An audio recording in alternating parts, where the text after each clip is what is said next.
Oke, yang ketiga ya, sekarang sudah azan.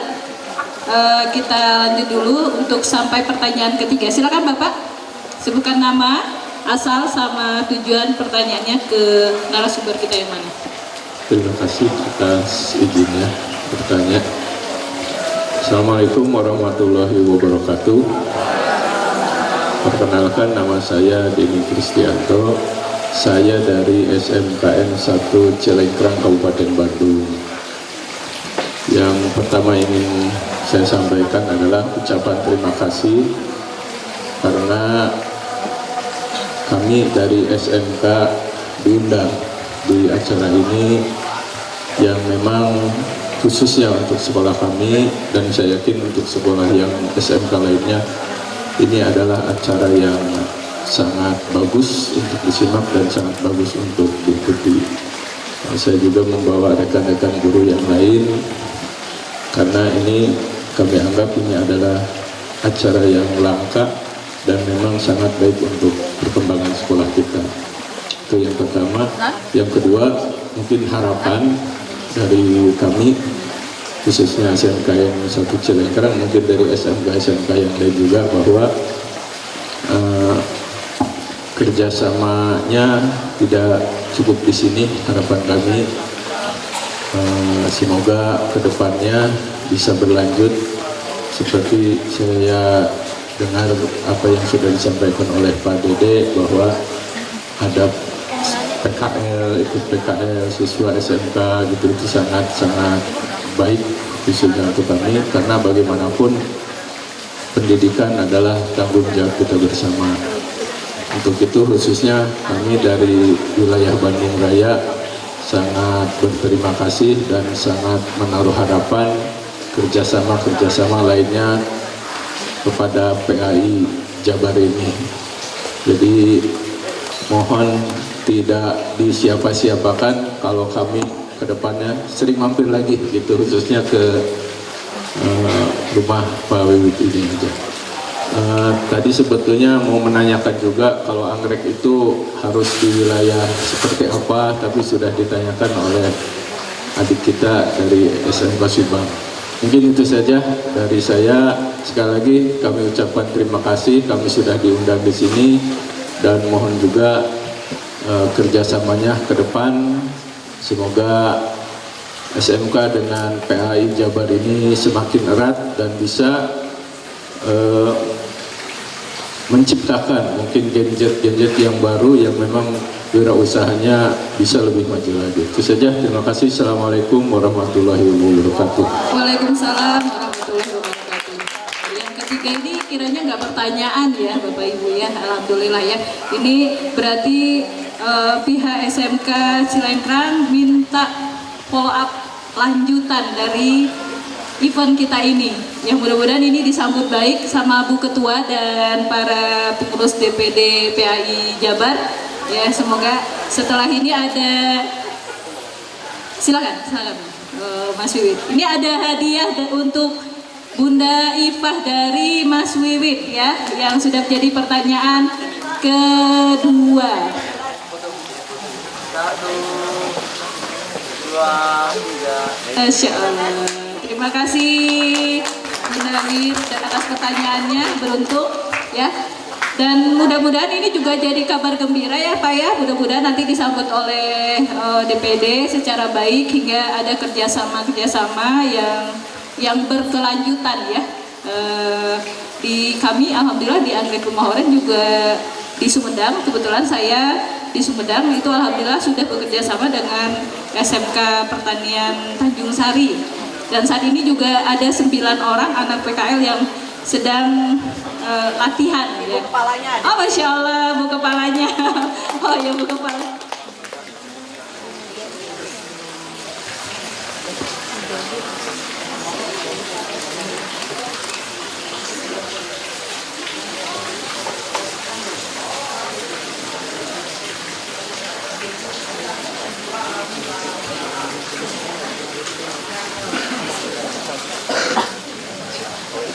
Masya Allah.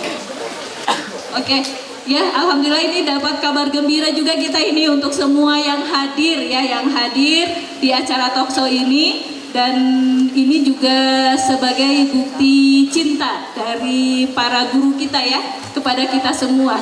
Jadi semua yang hadir di ruangan ini insya Allah akan dibagi setting oleh Mas Dede. Masya Allah, luar biasa. Jazakallah khairan kasih Mas Dede, terima kasih banyak ya.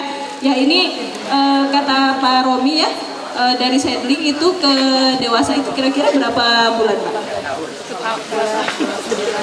2 sampai 3 tahun. Ya, saya juga pembesar seedling dari Mas Dede nih. Insya Allah 2 tahun sudah berbunga ya. Ini kita buktikan untuk adik-adik dan ibu-ibu, bapak-bapak ya, mencoba untuk membesarkan seedling. Nah, ini satu proses pertumbuhan ya, dari banyaknya pertumbuhan anggrek ya.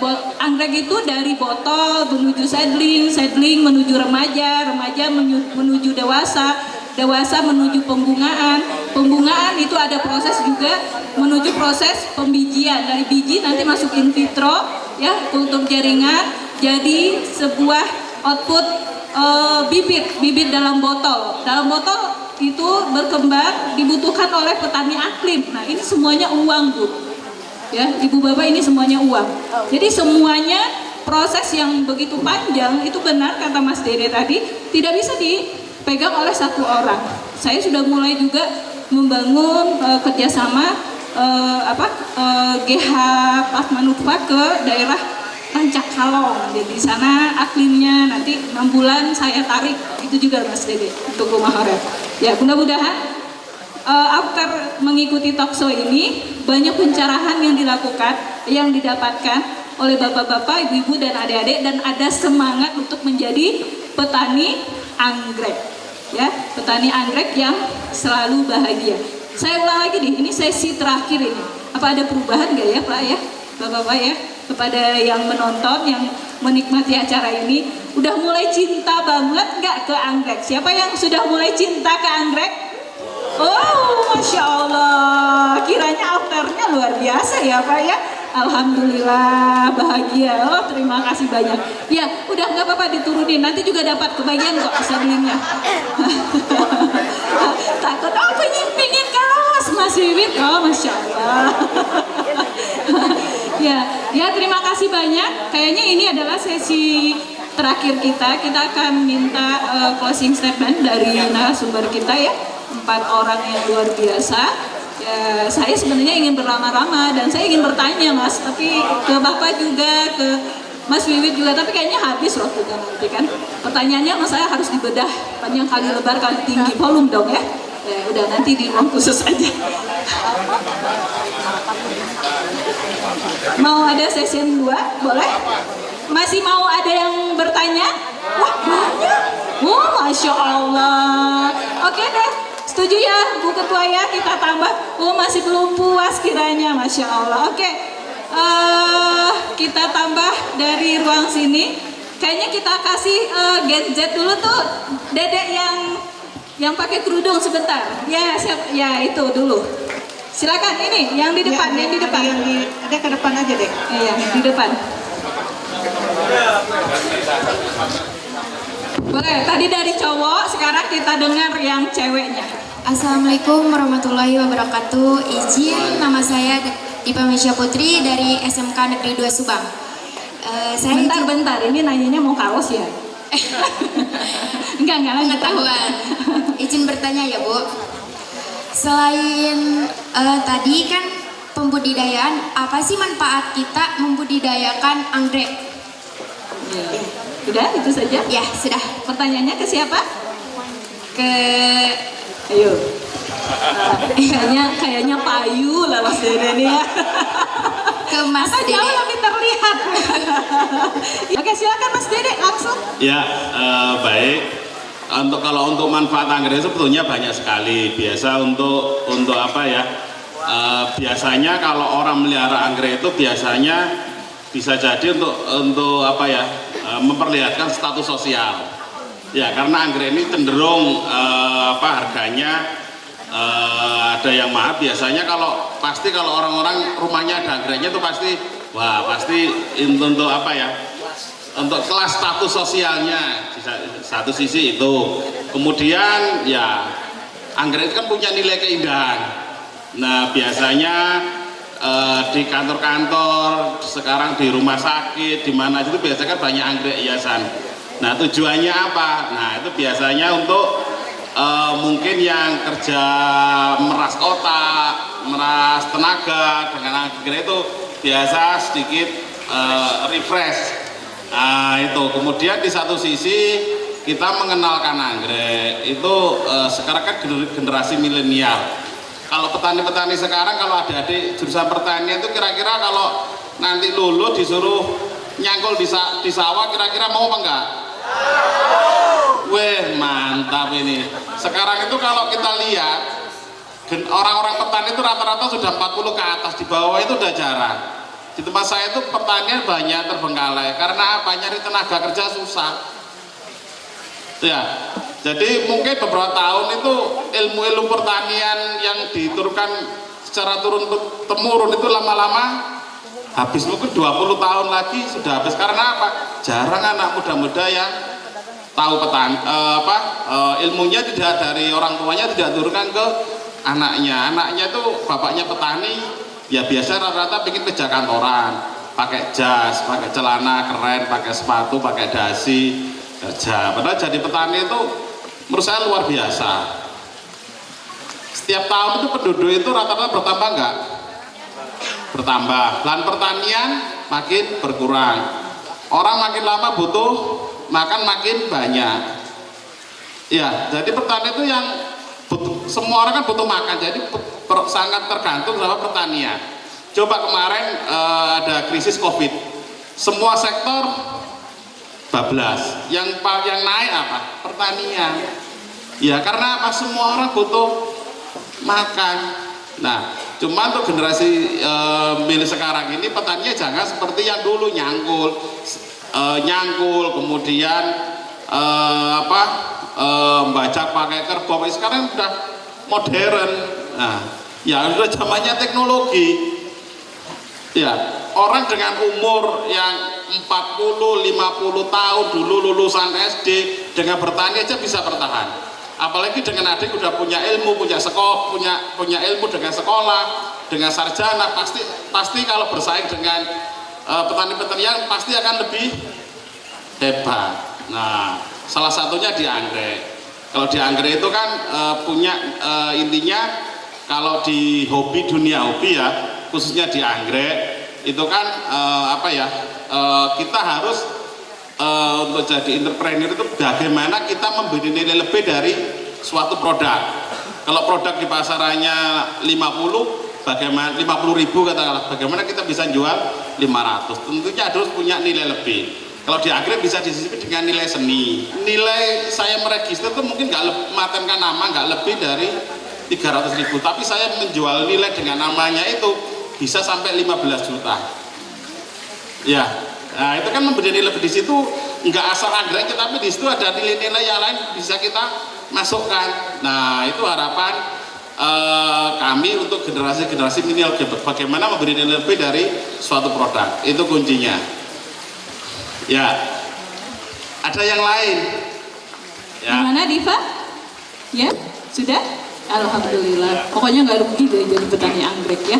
Di luar negeri itu petani itu bangga. Kalau di Indonesia itu kita kalau bicara petani itu yang kita ingat itu apa? Cangkul, kotor ya. Kalau di luar negeri udah nggak begitu, apalagi kalau udah masuk ke petani milenial. Itu petani milenial itu berarti sudah menjalani pertanian dengan teknologi yang sedang update pada zaman sekarang gitu. Nah inilah perlu ilmunya. Nah karena adik-adik dari SMK Pertanian, nah ini support banget ya.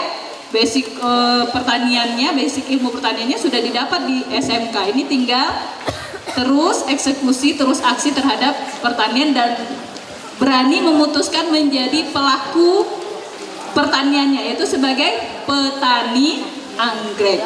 Setuju nggak Bapak ya? Ya. Mau ditambahkan boleh? Mas aku nambahin aja, jadi kalau tadi istilahnya pemberdayaan meningkatkan budidaya gitu. Iya.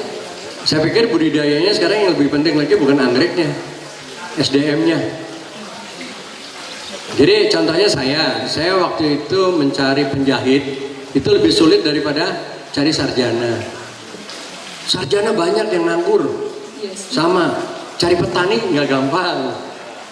Sekarang pilihannya bagaimana kita menjadi petani yang teknologi. Jadi contoh sekarang bikin kaos udah nggak pakai nyablon gitu, teknologinya udah DTF dan lain-lain.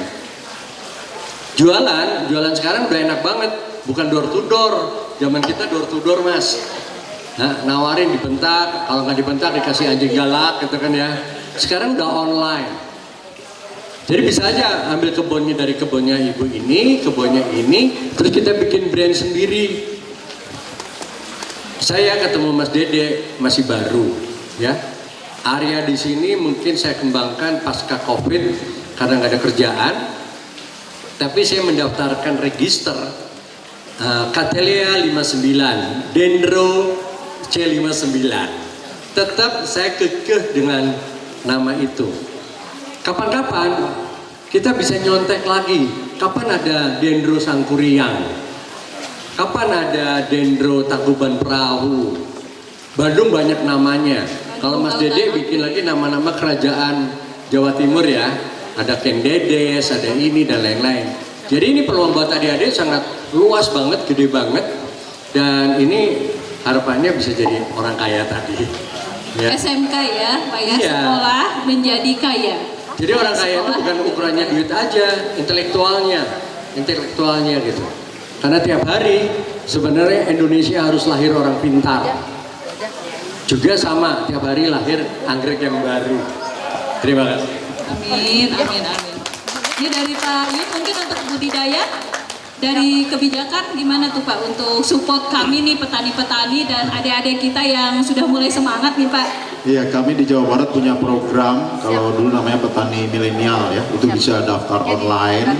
Hari ini juga baru kemarin dikumpulkan Itu ada semua. petani anggreknya nggak Pak? Ada. Ada. Petani bunga ada, petani anggrek ada. Jadi memang salah satu yang sukses katanya dengan 12 meter persegi saja petani bunga itu sudah bisa 6 juta per bulan begitu dengan 12 meter persegi gitu ya. Itu katanya begitu. Saya belum lihat langsung karena kebanyakan bukan di Kota Bandung, di luar. Nah, silakan kalau mau yang tertarik juga ada fasilitas dari Pemprov Jabar, itu daftarnya online. Itu di Instagramnya petani milenial ya, petani milenial, mungkin sudah ada yang bisa lihat Di langsung batas sekarang. umur nggak Pak kira-kira? Di batas umur nggak? Iya, di batas umur, karena Iya. milenial kan berarti tidak boleh lewat dari 40 tahun ya. Kita nggak bisa ya. Itu sedang kita dorong karena hasil survei BPS hari ini yang jadi petani di Jawa Barat ini Mas Wiwit itu hanya 2,21%. Jadi kecil. Jadi 20 tahun yang akan datang di Jawa Barat itu petaninya tinggal segitu, begitu Mas. Apalagi tadi rata-rata petani sama 70% petani Jawa Barat itu udah di atas usia 45 tahun. Ini kondisi yang rada-rada serem-serem begitu ya, miris. Tapi memang dimanapun di negara maju pasti begitu. Yang namanya petani itu akan jadi sedikit jumlahnya, tapi kesejahteraannya meningkat, produksinya meningkat. Nah, kenapa tadi disampaikan harus menggunakan teknologi begitu. Jadi itu kuncinya. Jadi ini mumpung basisnya adalah ilmu pertanian begitu ya, dari SMK sudah pertanian, maka dari sekarang silahkan pelajari. Kemarin saya juga kedatangan tamu dari Tiongkok ya, mau belajar tentang, mau melihat pertanian di Jawa Barat. Mereka justru menawarkan ada nggak yang mau belajar ke sana begitu. Karena di Tiongkok tuh amazing, luar biasa pertaniannya, sangat canggih sekali, bahkan sudah sangat efisien sekali sistemnya, menggunakan yang terbaru itu regeneratif begitu ya. Jadi betul-betul meniru kondisi di alam yang sesungguhnya. Nah, silakan, itu dari yang bisa kita tawarkan dari pemerintah Provinsi Jawa Barat. Alhamdulillah ya, dapat pencerahan juga dari Pak Yud. Dan mudah-mudahan tidak hanya jadi hanya petani kecil. Ya, mudah-mudahan Jawa Barat juga bisa melahirkan industri pertanian, ya khususnya industri pertanian bunga anggrek. Amin ya.